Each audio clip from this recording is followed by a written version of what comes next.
Okay, please turn with me then to Philippians 1. We're still in Philippians 1. We haven't gotten that far yet. But don't worry, there's only 4 chapters. It's not like in Isaiah. So, Philippians 1, and we're reading verses 19 to 26.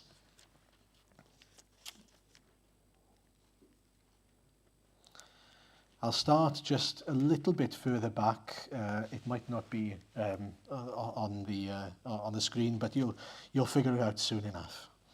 Yes, and I will continue to rejoice, for I know that through your prayers and God's provision of the Spirit of Jesus Christ, what has happened to me will turn out for my deliverance. I eagerly expect and hope that I will in no way be ashamed, but will have sufficient courage, so that now, as always, Christ will be exalted in my body, whether by life or by death. For to me, to live is Christ, and to die is gain. If I am to go on living in the body, this will mean fruitful labour for me. Yet what shall I choose? I do not know. I am torn between the two. I desire to depart and be with Christ, which is better by far. But it is more necessary for you that I remain in the body. Convinced of this, I know that I will remain, and I will continue with all of you for your progress and joy in the faith, so that through my being with you again, your boasting in Christ Jesus will abound on account of me. Amen. Okay, have your Bibles in front of you and look back now to Philippians 1, verse 1 first of all then. Last Sunday, if you weren't here, I'll just remind you, first of all, we saw that Paul was thankful for the partnership he had with the church in Philippi, if you remember. He was thanking the Lord for this great partnership that they had in the gospel. And he was confident that the Lord would finish the work that he began in them. And so he points out he's grateful for the ways they have walked together, but he's also confident that the Lord is the one who will finish that work in them. And then he prays for them, not that they would have an easy life, not that things would go really well for them and that they'd have worldly success. That's not what he prays, because that's not the most important thing for the Christian. The most important thing for the Christian is that they would walk the walk, as it were, continue to know what was good for them to do from day to day as they grow in love towards God and the church, and also then so that they would become mature, spotless and blameless at the last day when Jesus returned, or when they went to be with Jesus. Then, from verse 12 to 18, in our midweek studies, Paul talked about sort of 2 things really. Firstly, it was his current situation and what he'd been through. He's been through and we looked at this, he'd been through so much suffering, and he's now in prison. And he wanted the Philippians to know that what had happened to him hadn't hindered the gospel, the furtherance of the gospel in any way. Nothing had stopped the gospel. In fact, it was the opposite. What had happened to him had been a help for the gospel to spread. And in fact, not only that, but it was also a help for the believers who'd seen Paul being upheld by God, for them to be strengthened and encouraged to stand firm and proclaim Christ as well. So it's a double blessing, if you like. Paul's suffering has led to a double blessing. The believers have been encouraged, and the gospel has gone even further. And the first point then, just to remind us, is this: our circumstances can be very hard. Paul's circumstances were hard. And from an earthly point of view, if you simply looked at them from a sort of a worldly point of view, you might say, no good can come of this. You might have looked at Paul's situation and gone, something's going wrong here. This cannot possibly be a good thing. And yet, what did we see? No, God is still at work here. God is still on his throne. Even though things look from a worldly perspective to be bad, God is at work. Okay? And so that's a key example of why we should never let our circumstances dictate the way we live for God and serve God. Paul could have easily said, oh, now that I'm in prison, there's no hope for me. I'm doomed. God must not be happy with the way I'm living my life. I might as well just hide in a corner and curl up and die. He could have responded like that, didn't he? But that imprisonment led to growth. It led to blessing. It led to the church being emboldened. It led to Paul writing this letter. Most likely, if he wasn't in prison all this time that he was in prison, he wouldn't have had time to stop and seek the Lord and ask the question, well, what can I do now that I'm in prison, Lord? If this is where you want me to be, what can I do here and now? And this is how he was led to write these letters, the letters that we've got in front of us this evening. And isn't that amazing how God can work in the hardest of circumstances, in the trials of life, and rather than complaining about them, we should be asking the question, well, I wonder how God wants me to use this circumstance that I'm in to glorify his name and to further his kingdom. I wonder what good will come of this. Because Paul must have been thinking along those lines, right, Lord, I'm stuck in prison. I don't really understand why you've got me here, Lord, but you must have a purpose in it. Lord, show me that purpose. Show me how I am supposed to live here and now.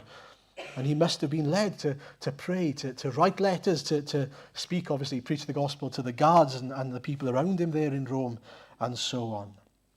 So that was the first thing. Don't let your circumstances dictate the way we live and serve for God, because God has a purpose in all those circumstances. Secondly, we saw, again in the midweek studies, that although some believers were preaching the gospel with the right attitude of heart, some people had really bad motives.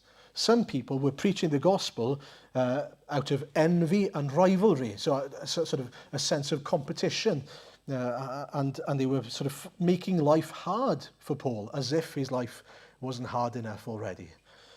And so they had what Paul calls impure motives. You can see it there in the reading.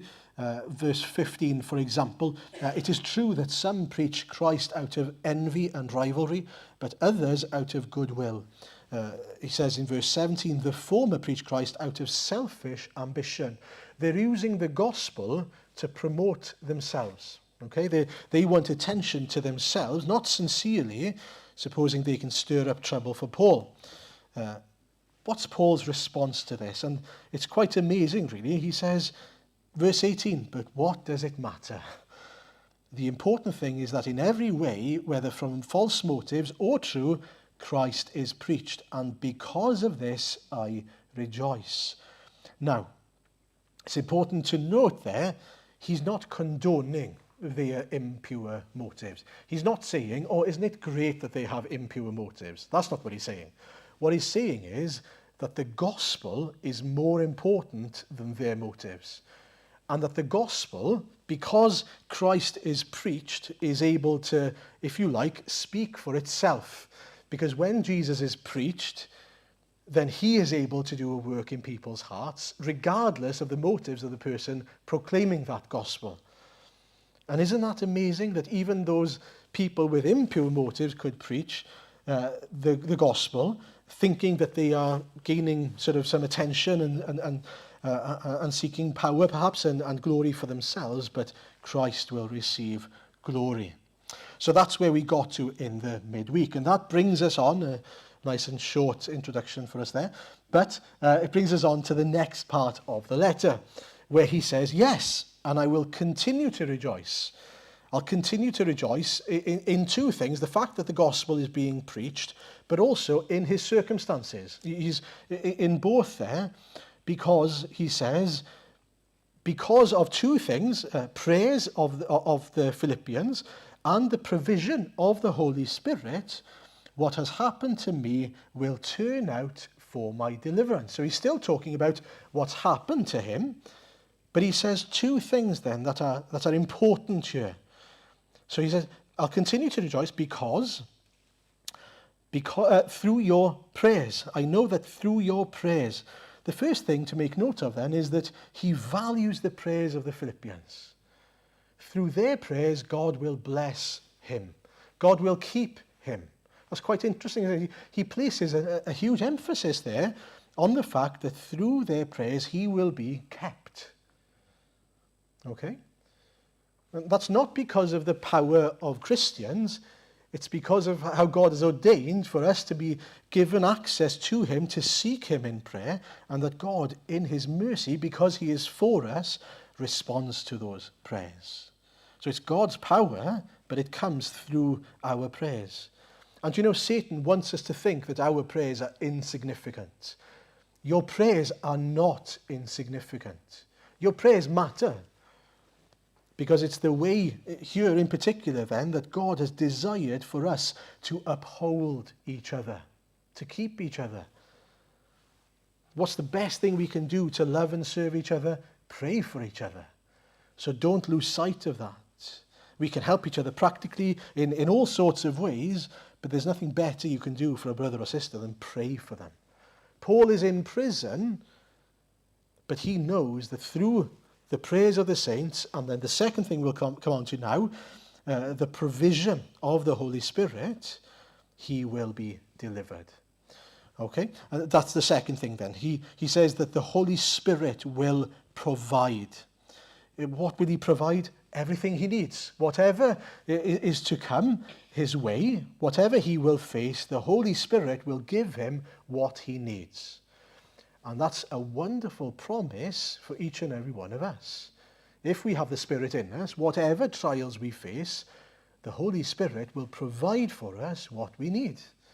He will keep us, he will provide for us the strength, the guidance, whatever it is that we need. The provision of the Spirit comes to us. That's God meeting our needs through Christ Jesus by his Spirit. And so we will lack nothing as we trust in the Lord. It's not so much that Paul is saying, I'm in prison, and because I'm strong, because I'm bold, because I'm this and that, I will be fine in prison. Do you see the difference? He's not saying, don't worry about me in prison because I'm a strong boy. I'm stubborn, I'm hard. That's not what he's saying. What he's saying is, don't worry about me in prison. Don't worry about me being kept, because I'll be kept through your prayers and by the power of the Spirit. It comes from outside of himself, in fact. And I wonder if we are willing to acknowledge that in and of ourselves as believers. When we find ourselves in hard times, in trials, we should be aware that what will keep us is the Holy Spirit and the prayers of the saints, not how strong I am. It's not about how solid I am. It's about how mighty the Spirit is to keep me and how people are praying for me.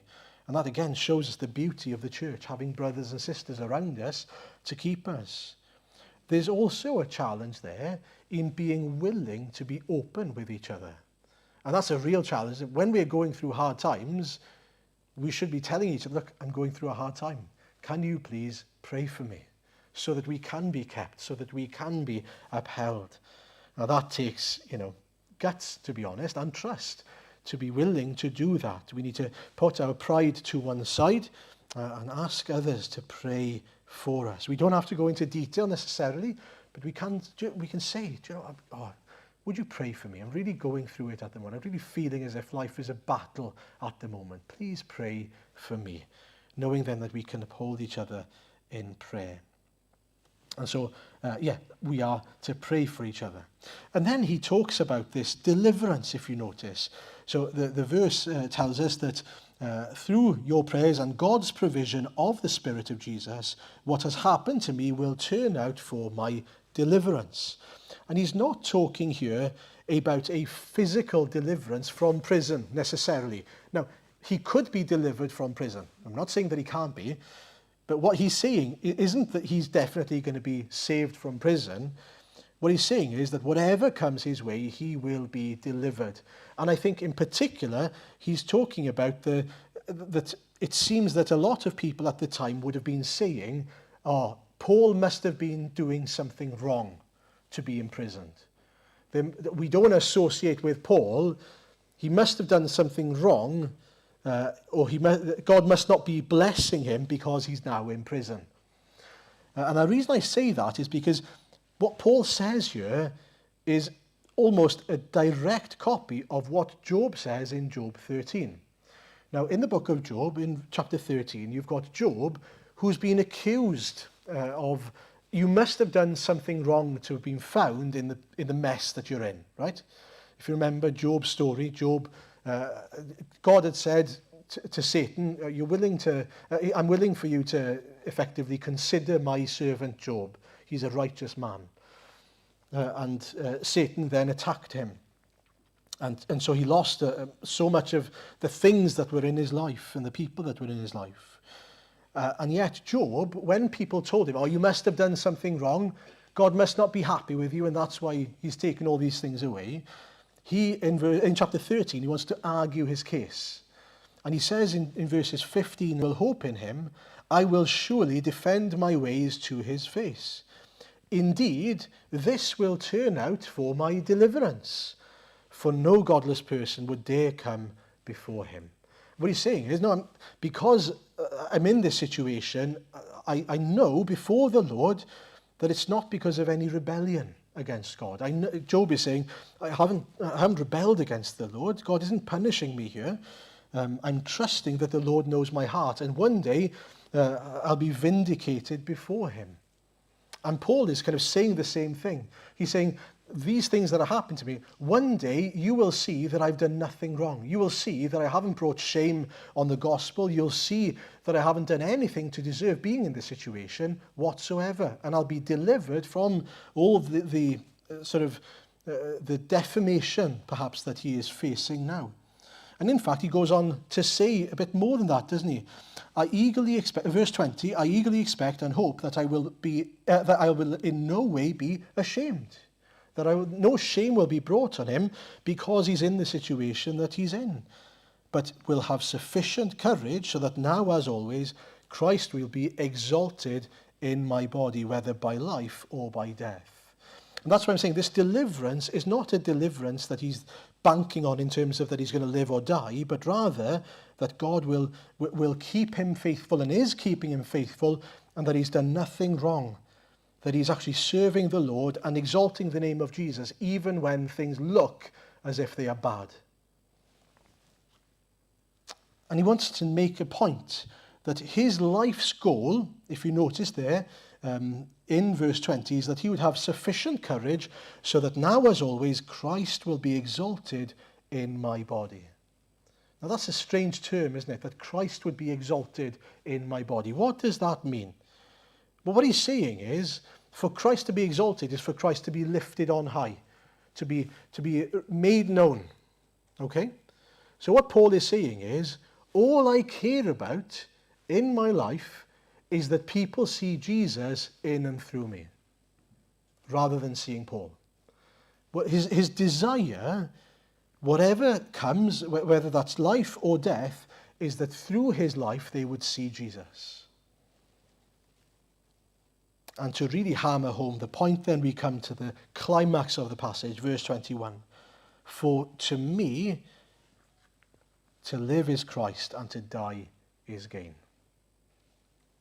He starts by saying, to live is Christ. What does that mean? Have you ever thought about what that actually means? To live is Jesus. How does that make sense to you? What he's saying is, while I'm alive, my life's goal, my life's purpose is to live for Jesus. Jesus is my life. My life isn't mine anymore, it's Jesus's. I am here to lift up, to honor, to obey, to glorify Jesus. My life isn't about me anymore.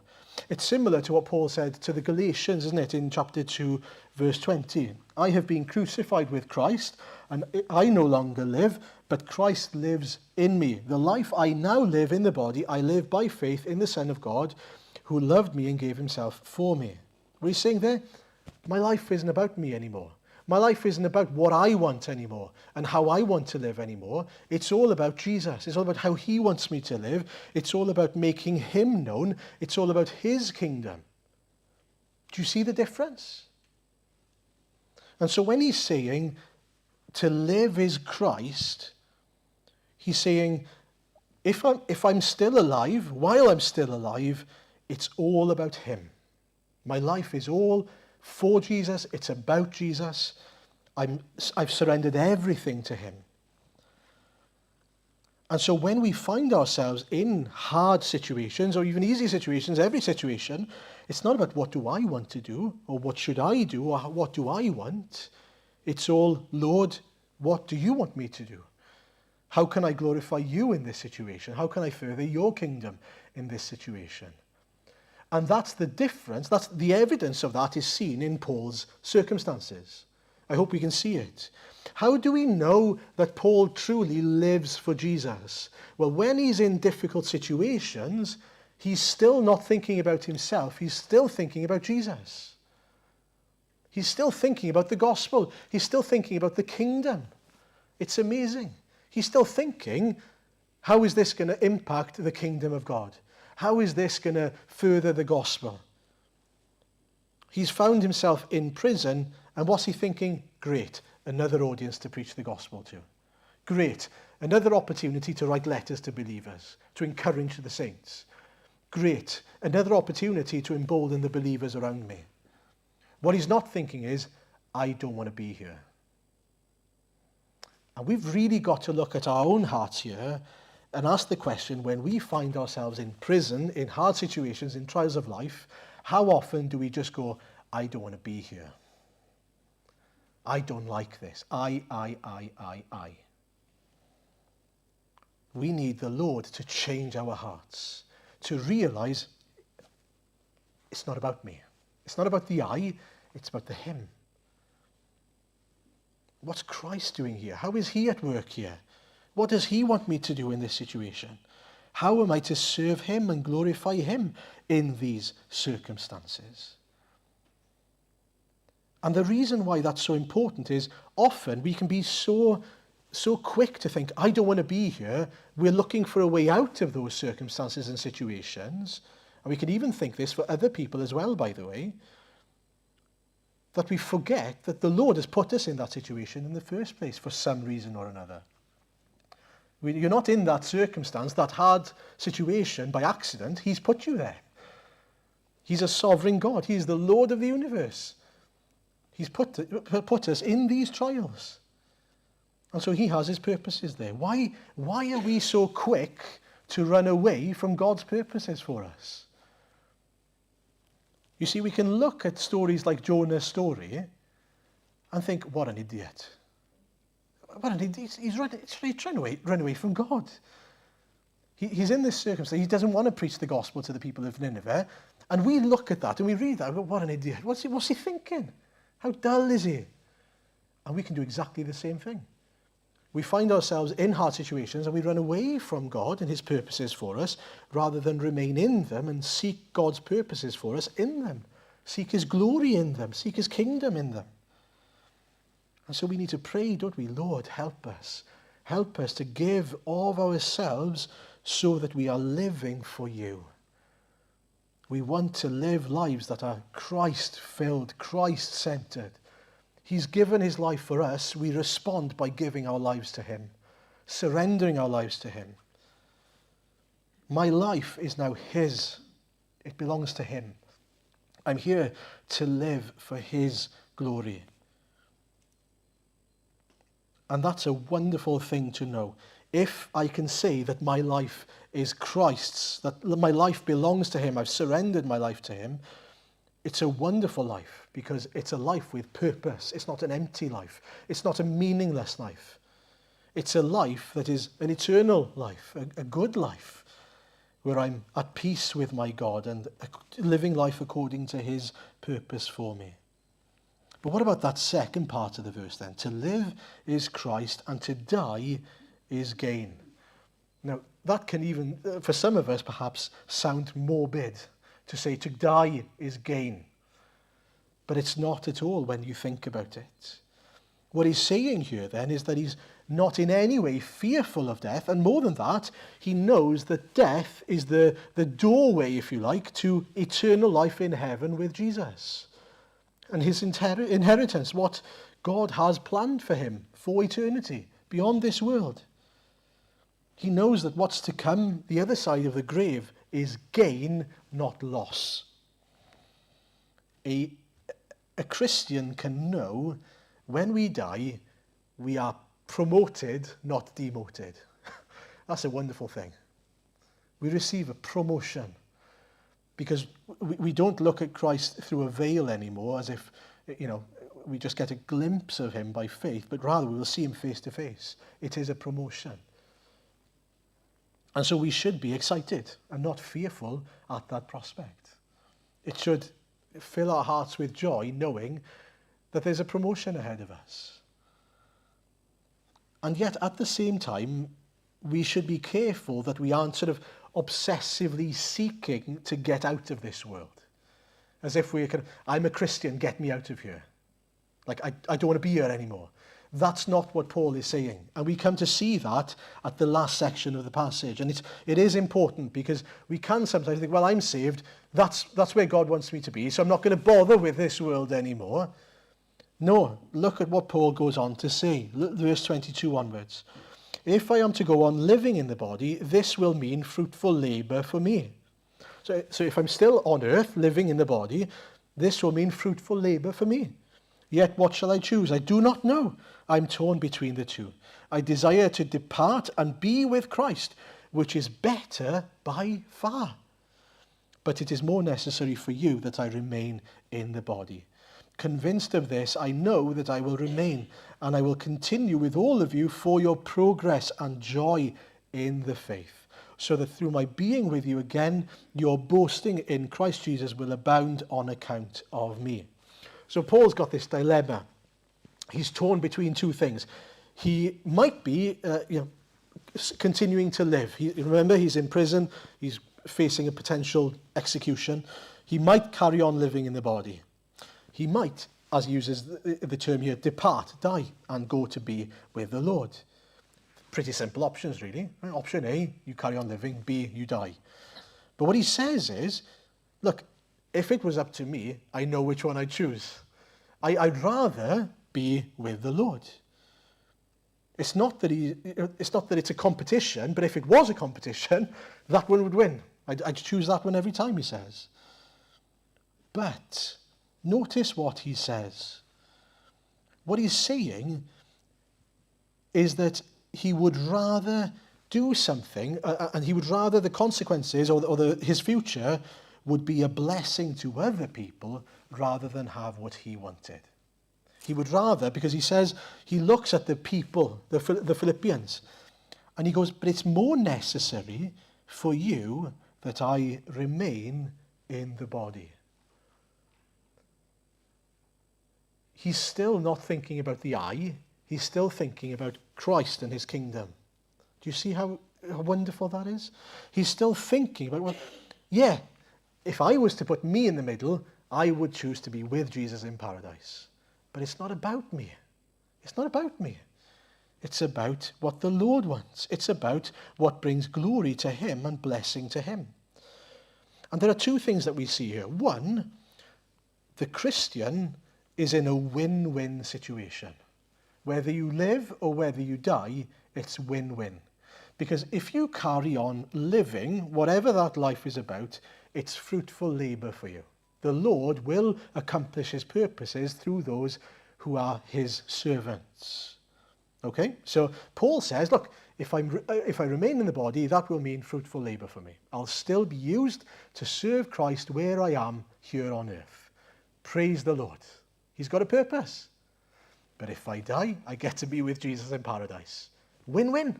Isn't it great that we can say as believers, our circumstances, whatever happens, is win-win? That should eliminate any and every fear in our lives, knowing that whatever comes our way, even if it is death, win-win. Win-win. But even if we remain, God has his purposes for us to bear fruit for his name's sake. And that is important for us to remember. It is a challenge, especially if you are a believer, perhaps, who's been on earth for quite a while, let's say, who's more mature than others, let's say. If you are one of those, you might be tempted to think, oh, do you know what, I'm so tired, a bit like Paul might be feeling, in fact. He could argue, couldn't you? He's been through such a lot. We looked at some of this in the midweek. He'd been imprisoned, ambushed, beaten, flogged, all these things so many times. Physically, he must have been feeling absolutely battered, absolutely exhausted. And he must be thinking, from a human perspective, if he was purely thinking humanly, Lord, just get me out of here. I don't want to be here anymore. Haven't I suffered enough? But he's not thinking about himself. Lord, what would you have me do? And as he's praying in that sense, with that attitude, he looks at the Philippian church and he recognizes there's still work to be done there. It seems to me that they've come to him with problems and that this letter is actually a response to the issues that they've got in some way or another. They need encouragement. They need to be, emboldened, because he says at the end of verse 26, so that through my being with you again, your boasting in Christ Jesus will abound on account of me. He gets this sense that the Lord wants him to go back and be with them so that they will boast in the Lord more and more. That's what he's saying, having spent time with him. So he wants to encourage them to keep on boasting in Jesus. And so he gets this sense through the Holy Spirit, we can only imagine, that no, the Lord hasn't finished with me yet. There's still work for me to do. And there are two things. There's a challenge there in that we want to make sure that we are sensitive to the voice of the Spirit in guiding us. Because Paul clearly here is aware, no, that the Lord still hasn't finished with me here. He's aware of it. And on the other hand, that we're aware that the Lord has a purpose for us if we are still here.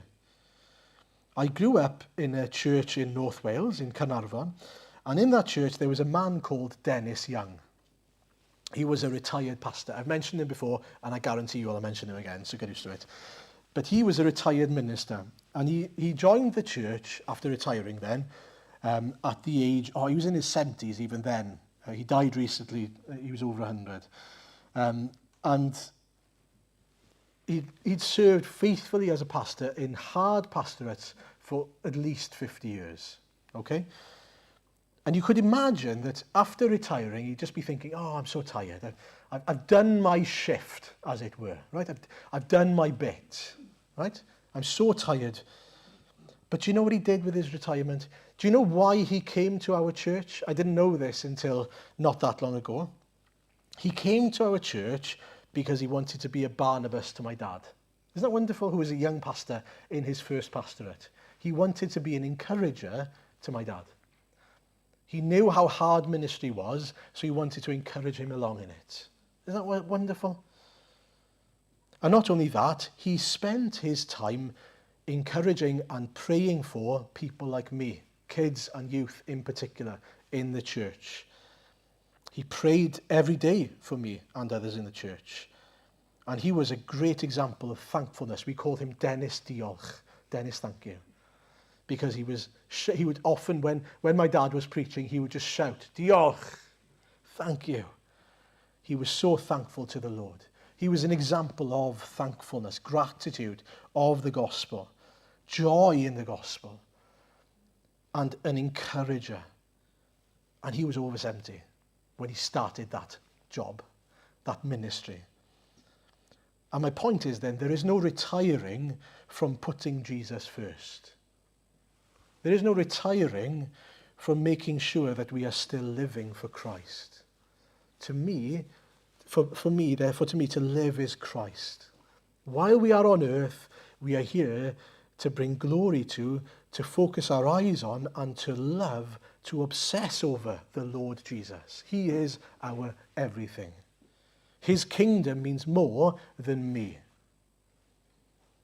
And Paul is the example to us, because even when he was right at the end, suffering all these things, he was still wanting to do the thing that mattered to the church and to the glory of Christ rather than what he wanted. I would rather depart, but it's not about me. God has a work for me to do here. I can see that it's necessary for for them that he would remain in the body.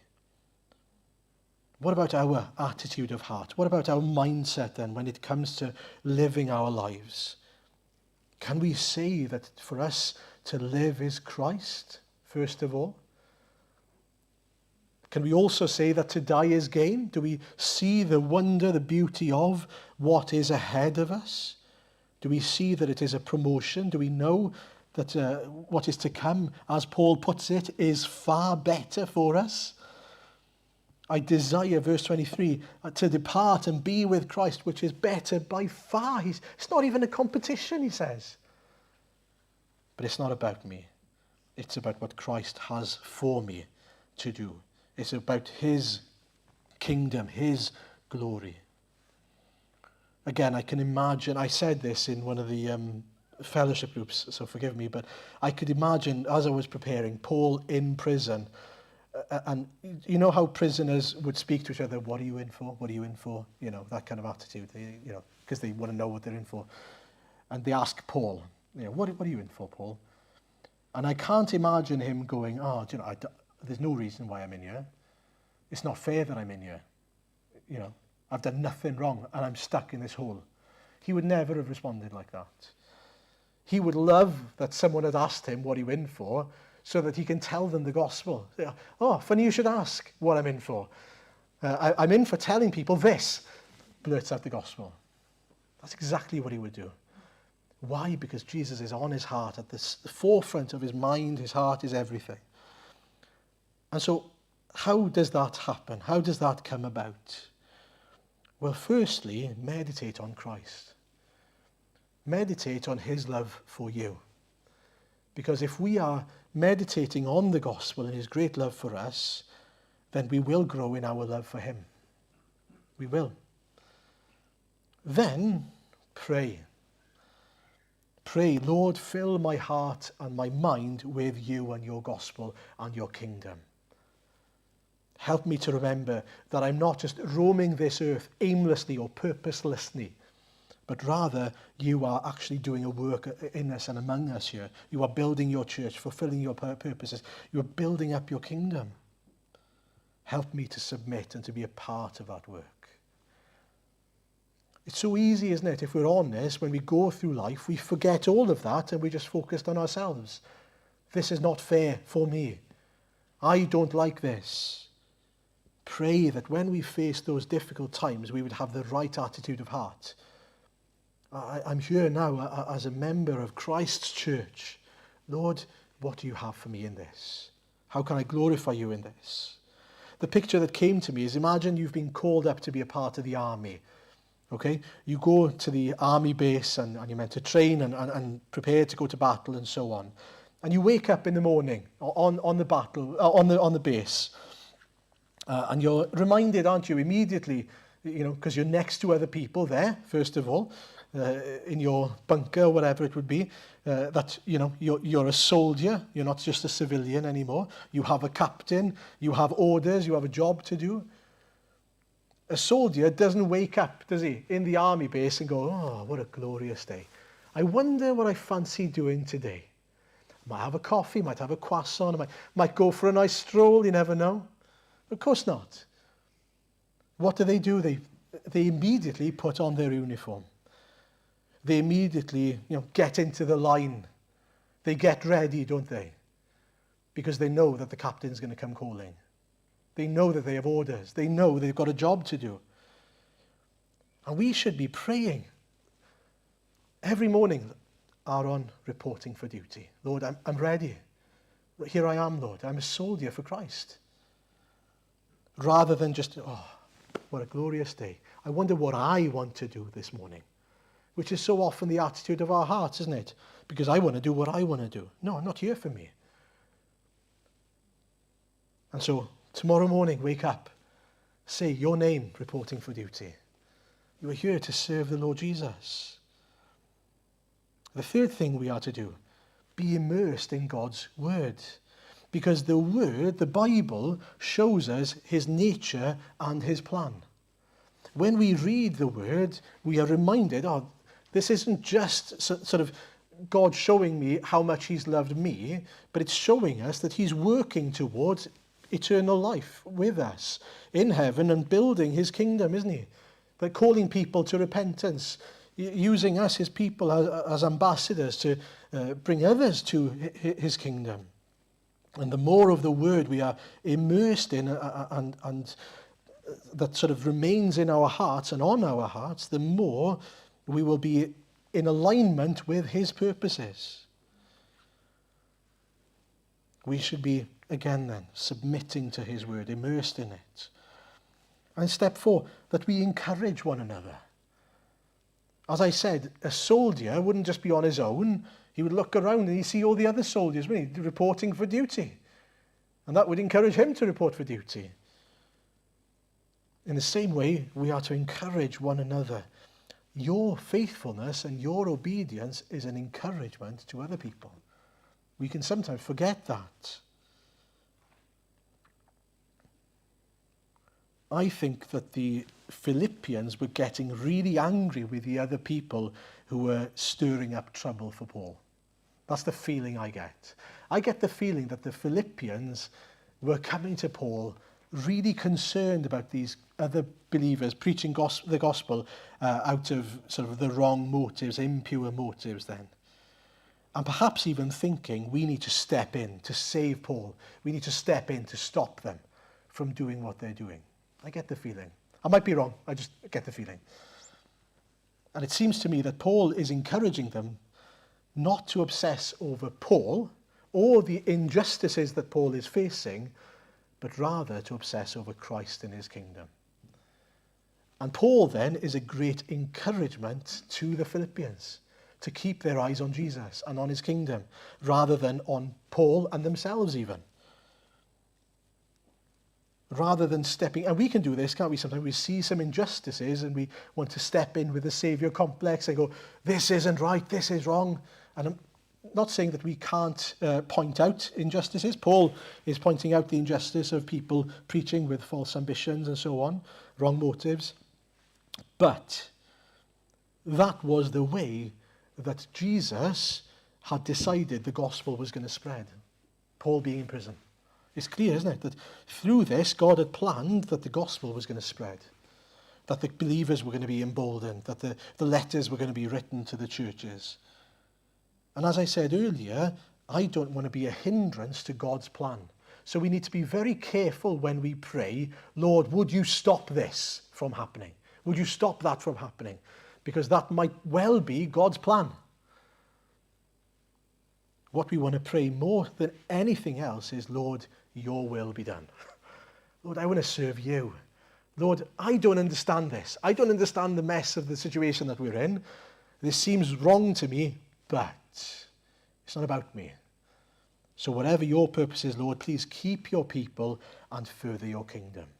Make your gospel, your son known in this situation as we lift up the name of Jesus. And so we can pray, can't we? Lord, if it is your will, yes, please bring this injustice to an end. But more importantly, uphold your servants and remind them of that win-win situation that they're in, and know that they can continue to serve the Lord where they are, knowing he will accomplish his purposes. Now, just a few considerations for us as we finish. If we value this world more than heaven, we do have a heart problem. Paul says, doesn't he, to live is Christ and to die is gain. What he doesn't say is to live is Christ and to die is Christ. He's actually making a point there. Both is true, but the point he's making is that dying and being with Jesus is better. The life that Jesus has for us beyond the grave is better. And he points it out again in verse 22, doesn't it? Is it? No, 23, sorry. I desire to depart and be with Christ, which is better by far.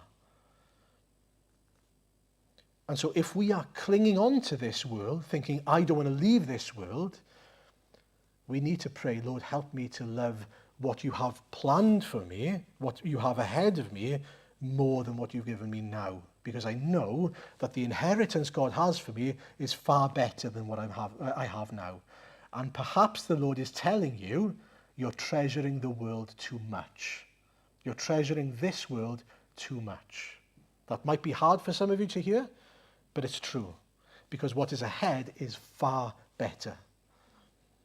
Again, it doesn't make us kind of morbidly obsessing over dying or anything like that. What it means is that we know that what is ahead, it gives us a great peace and joy and expectancy that what is ahead is so much better. Secondly then, if we value what I want for myself more than we value what Christ wants for me and for the church, there's another heart problem. If I value what I want for myself more than I value what Christ wants for me and his church and his purposes, we have heart problems. And pray then that the Lord would change our hearts.